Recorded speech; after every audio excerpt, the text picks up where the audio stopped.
روز پسر از مادرش میپرسد: مادر جان، من 18 ساله شوم، چی به من تحفه میکنید؟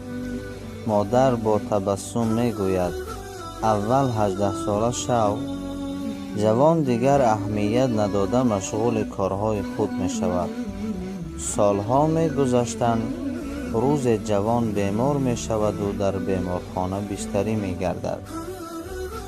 طبیبان به مادر می گویند که فرزندش مبتلای بیماری دل گردیده است.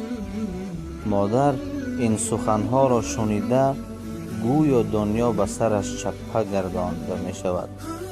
به نزد فرزندش آمده می گوید: بچه جان، جگرک من، تو صحت می شوی، آبرومند می شوی. گویان گریه کنان برآمده می رود. بعد 2-3 روز جوان از خواب بیدار می شود. از دختران مادرش را پرسان می شود: مادرم کجاست؟ چرا به نزدم نآمد؟ دختران می گویند که شاید او را در خانه انتظار باشد. جوان به اجازه دختران به خانه اشان می رود. وقتی که وارد خانه می شود: مادر جان، من آمدم. گویان به آواز بلند صدا می کند. همین وقت ناگهان چشمش بر روی میز می افتد که در آنجا نامه ای را می بیند. نامه ای مادر. می دانم که این نامه ای مرا می خوانی. فرزندم، جگربندم، جان مادر، زادروزت مبارک. من تو را خیلی دوست می دارم.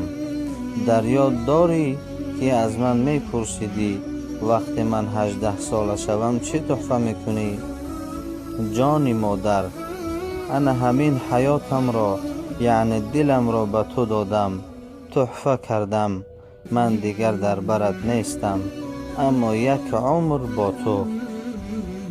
مرا از خاطر نبرار و خودت را احتیاط کن.